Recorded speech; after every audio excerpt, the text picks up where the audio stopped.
Olá, começamos agora um outro vídeo de Yoga na Rede. E eu gostaria de começar com uma pequena história. Essa história se passa num tempo antigo, quando um homem ganhou um cavalo de presente. E aí toda a vila se reuniu para ver o cavalo e disse para ele: "Que sorte que você tem por ter ganho este cavalo." Aí o homem, que era muito sábio, era um homem vivido, era um homem de muita sabedoria. Ele simplesmente disse: "Bom, mal, quem sabe?" Aí o que aconteceu foi que o filho dele, o único filho dele, foi tentar treinar o cavalo, né, para que eles pudessem usar o cavalo na fazenda, e caiu do cavalo e quebrou a perna. A vila toda veio e disse: "Poxa, que má sorte, o seu único filho que te ajuda, que mantém a fazenda, agora com a perna quebrada, você vai ter que fazer o trabalho sozinho, porque ele vai ficar algumas semanas sem poder trabalhar." Aí o sábio homem simplesmente disse: "Bom, mal, quem sabe?" Aí depois aconteceu que começou uma guerra.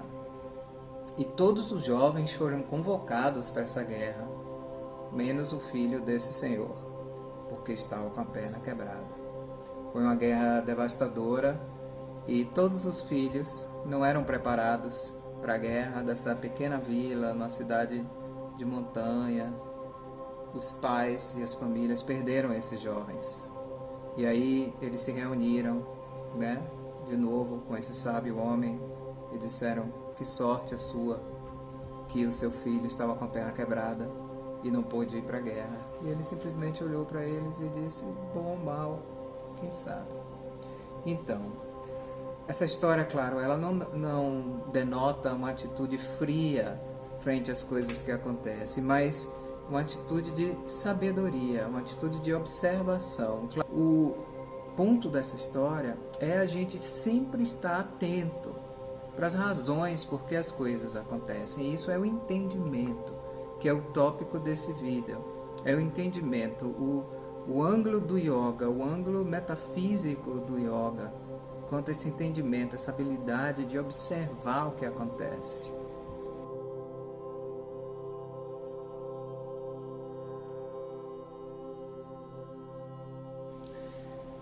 Uma técnica metafísica da filosofia da yoga que tem a ver com adquirir essa atitude de observador desapegado, aquele que aprende com as lições da vida, que cresce com as lições da vida. Uma técnica muito simples, muito usada, é simplesmente observar a respiração. Então gostaria, assim, se vocês pudessem, se vocês estivessem num local agora, que vocês consigam fechar os olhos, e se não, podem tentar no outro momento. Fechar os olhos no momento, relaxar o corpo. Realmente faça esse primeiro passo, que é o relaxamento do corpo. Relaxe os pés, relaxe as pernas, relaxe a região dos quadris, glúteos, relaxe as costas, desde a base da região coxígena até o topo das costas. Relaxe os músculos das costas. Relaxe os músculos abdominais. Relaxe o tórax, os ombros, os braços. Relaxe as mãos também. Relaxe a nuca, o pescoço. Relaxe o rosto. Relaxe os olhos, a testa, até o couro cabeludo. Relaxe também a língua e levemente afaste os dentes. Deixe a pontinha da língua agora tocar o céu da boca, onde os dentes começam. Sinta a pontinha da língua tocando o céu da boca. Sinta essa fronteira entre a ponta da língua e o céu da boca. E agora vamos começar a observar a respiração. Os olhos levemente voltados para cima, como se olhassem levemente para cima, como se tentasse se sentir alguém tocando o ponto entre as suas sobrancelhas. E com essa postura corpórea, comece a observar o fluir da respiração. O ar fresco entra pelas duas narinas na inalação, o ar morno sai pelas duas narinas na exalação. Consciente do processo da inalação e da exalação, trazendo a sensação térmica para engajar a mente no processo, trazendo a sensação térmica da inalação e da exalação. Vamos fazer só por um minutinho. Observe o ar fresco que entra pelas duas narinas. Exale e observe o ar morno que sai pelas duas narinas. Inalando e sentindo o ar fresco. Exalando e sentindo o ar morto. Agora transfira também a sensação para a garganta. O ar fresco entra pelas narinas, passa pela garganta. Sinta nas narinas e na garganta a inalação. Os olhos voltados para cima. Pontinha da língua tocando o céu da boca. Perceba como isso vai acalmando suas ondas cerebrais. Sua mente vai se acalmando com esse processo de observar simplesmente a respiração. Sentindo o ar fresco entrando pelas narinas, passando pela garganta. E o ar morno que passa pela garganta e sai pelas narinas. Como se você estivesse observando as ondas do mar, sentado numa praia. Observe as ondas da sua respiração que entra no oceano do seu ser e que volta.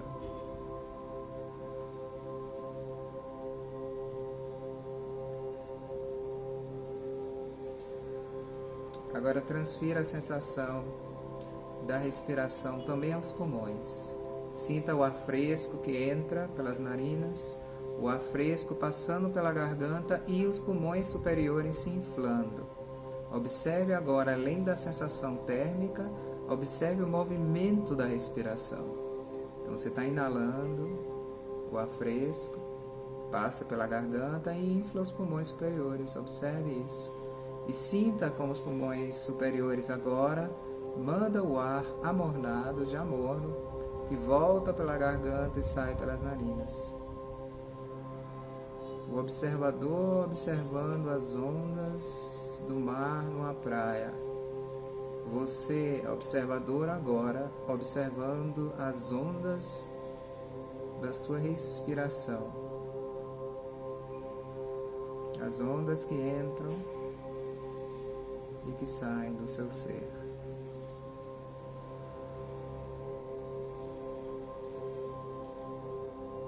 Os olhos levemente voltados para cima, pontinha da língua no céu da boca. Agora transfira a sensação de todo o processo da inspiração até a base do diafragma. O ar fresco entra pelas narinas, o ar fresco passa pela garganta, o ar fresco infla os pulmões superiores e a parte inferior dos pulmões, aquela que está em contato com o diafragma. Sinta todo o processo da respiração. Pode aumentar um pouquinho a profundidade da respiração, mas não precisa ser uma respiração propriamente profunda, uma respiração semi-profunda.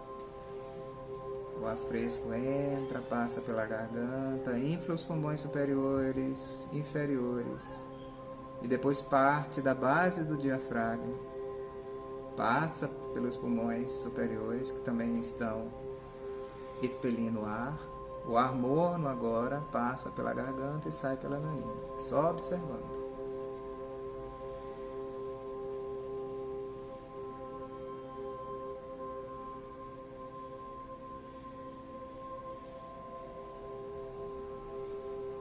E nesse processo a mente vai observando o processo e vai se acalmando. E a gente percebe que existe corpo, que existe mente e que existe algo além da mente, que é o que nós chamamos de alma, o nosso ser espiritual. Mente observa o corpo respirar. A mente aprende a entrar nesse estado de observador dos eventos da vida. E a alma observa, a mente observar, o corpo respirar. A alma é a fonte da sabedoria, a alma é a fonte da luz, que agora permeia a mente acalmada, observante, que observa o corpo respirando. Nesse processo metafísico de observar a respiração, nós acalmamos a mente, nós clareamos as ideias e nós nos tornamos e aprendemos mais e mais a nos tornar observador dos eventos da nossa vida.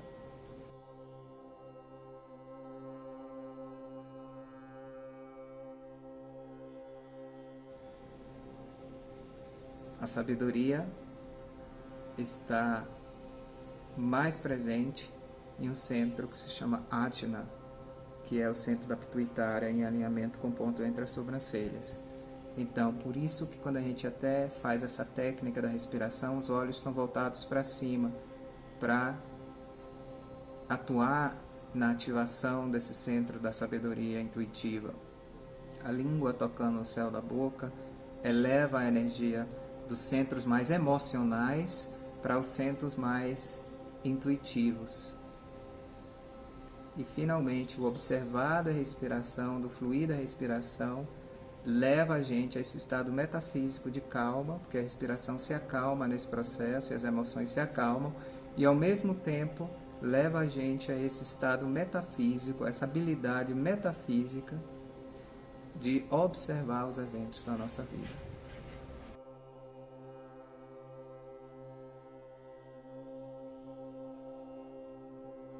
O grande discípulo de Yogananda, o nome dele era Anandamoy. Como monge, o nome monástico dele era Anandamoy. Mas quando ele estava com o Yogananda, na época que não existia monastérios, o nome dele era Henry. Então o que passou é que Henry tinha uma grande aptidão para arquitetura. E tinha um grande mestre dessa arte da arquitetura, que realmente era um artista, que se chama Frank Lloyd Wright. E ele estava no Arizona. E Henry veio do seu país para estudar com Frank Lloyd. E o que aconteceu é que nesse período que ele estava estudando, são poucas as pessoas que são aceitas como estudante desse grande arquiteto. Nesse período, ele foi a uma palestra, uma sessão de classes de Yogananda, e se apaixonou pelo mestre dele, que ele tinha encontrado, e pelos ensinamentos. Então ele foi viver nas comunidades de Yogananda, né? E ele estava vivendo, estava feliz, estava realizado ali, e estava ali trabalhando alegremente no jardim. Quando ele escutou dentro de uma casa ali perto, o Yogananda dando a maior bronca aos gritos com outro discípulo. Ele nunca tinha ouvido o guru dele assim. Ele nunca imaginou que o mestre, que ele via como iluminado, pudesse ser tão explosivo. Mas isso o deixou inseguro e deixou em um estado de confusão. Mas ele continuou ali trabalhando. Aí daqui a pouco Yogananda sai da casa. Aí ele disse: meu Deus, agora sou eu que vou receber. Yogananda sai da casa com aquela energia, com aquela vitalidade que ele tinha, e se aproximou dele. E Henry se encolheu ali onde ele estava trabalhando. Aí Yogananda olhou para ele e disse: Henry, que trabalho maravilhoso que você está fazendo. Também estou percebendo o que você está fazendo ali no teto daquela casa. Está ficando tudo muito ótimo. Parabéns, Henry. E aí Henry ficou mais confuso ainda, porque ele começou a pensar: o que está acontecendo? Ele está gritando lá e vem para cá, parece uma pessoa completamente diferente. Parece que ele tem uma situação, uma condição bipolar. O que será que está acontecendo? Mas as coisas pioraram, sabe por quê? Porque Yogananda pegou a metade de um abacate que ele estava carregando numa bolsinha e deu para Henry. Aí Henry começou a entrar em erupção interna. Não sabia o que fazer, sabe por quê? Porque ele detestava abacate. Nas palavras dele em inglês, que eu conversava muito com Anandamoy quando eu estava no monastério, eu vivi no monastério, e ele era muito presente na comunidade, E ele tinha uma voz meio rouca. E ele dizia assim, vou falar em inglês primeiro. I hate avocado. Era o tipo da voz dele, era assim. E isso quer dizer, eu odeio abacate. Ele odiava abacate.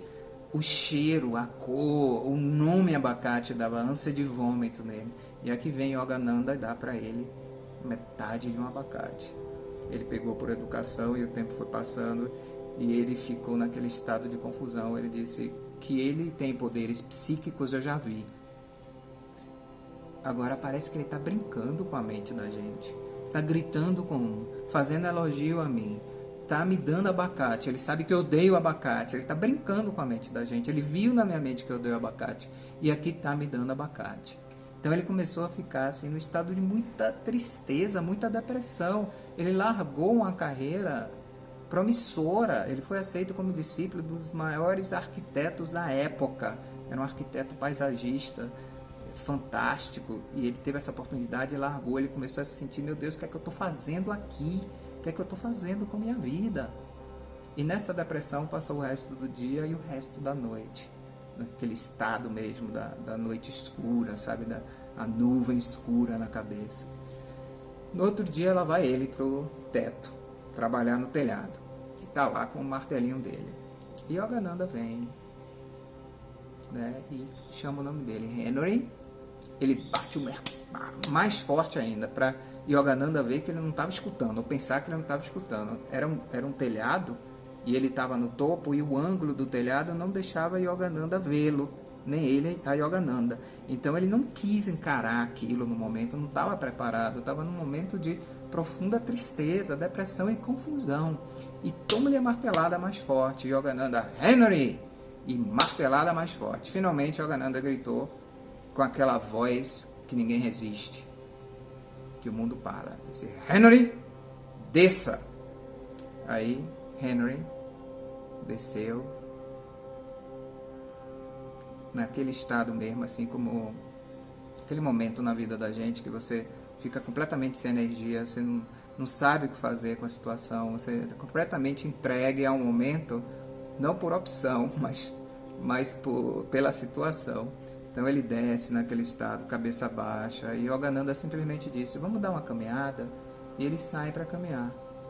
E eles estão caminhando ali naquele deserto, aquele calorzinho do deserto, mas estava ali, finalzinho de tarde, estava mais amena a temperatura. E nessa caminhada, Henry foi sentindo um alívio no coração.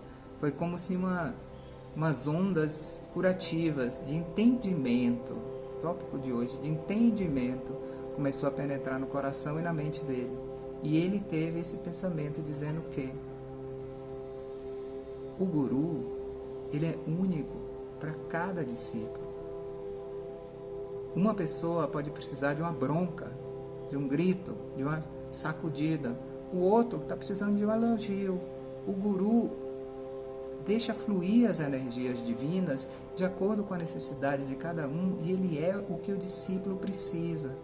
Então ele percebeu, ele não está brincando com a mente da gente, ele está sendo o nosso guia no estado mais elevado que um guru pode ser guia, neutro, de acordo com a necessidade de cada um. Nesse momento, Yogananda parou e segurou as mãos deles. Nenhuma palavra foi dita até aquele momento, foi puramente intuitivo, foi o despertar do centro intuitivo que ele teve pela presença do próprio mestre ali caminhando com ele, que sabia de tudo internamente. Então nesse momento eles pararam, Yogananda segurou as mãos deles, olhou nos olhos dele e disse assim, isso mesmo, nunca duvide da divindade, nunca duvide da influência de um verdadeiro guru na sua vida. E nesse momento Yogananda tirou, sabe o quê? Meio abacate.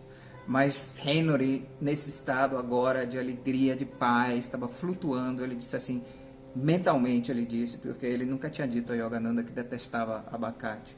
Ele disse, manda caminhões de abacate, não me importa, o que você mandar eu aceito, vindo de você, vindo do Senhor, qualquer coisa eu aceito. Agora ele estava pronto para todos os abacates do mundo.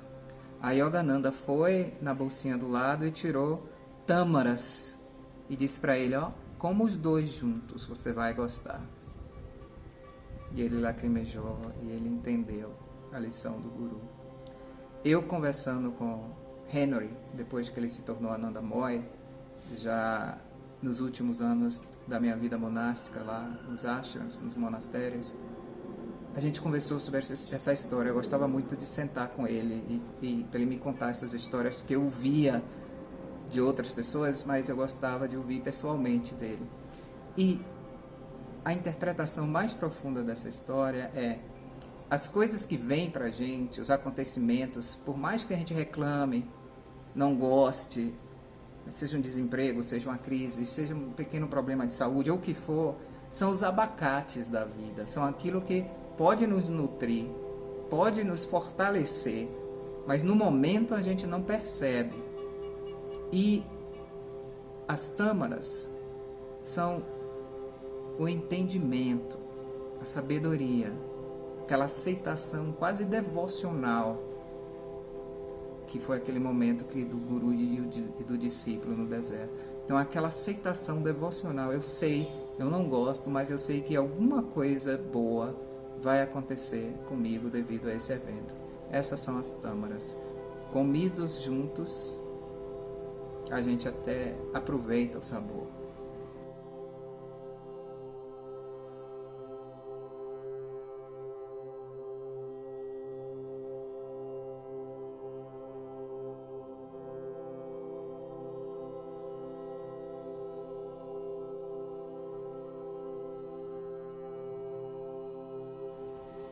Então, desenvolver esse centro, praticar essas técnicas, foi a primeira que eu comecei a colocar nessa sequência Yoga na Rede, simplesmente observar a respiração, mas engajar a mente, observe o processo da respiração, sinta as temperaturas, as sensações, os movimentos do corpo, mas a gente tem que se regular, um pouquinho todo dia, mesmo que você pratique essa técnica que a gente falou aqui, 3 a 5 minutos por dia, a sua vida muda, seu estado mental muda, o entendimento vem, esse centro da sabedoria vai se abrindo gradualmente, as tâmaras começam a chover na sua vida, e os abacates começam a ser parte da existência e não mais obstáculos. Os abacates e as coisas que acontecem se tornam cada vez mais degraus na nossa evolução e a gente vai percebendo tudo o que acontece como oportunidades, não obstáculos. Até a próxima.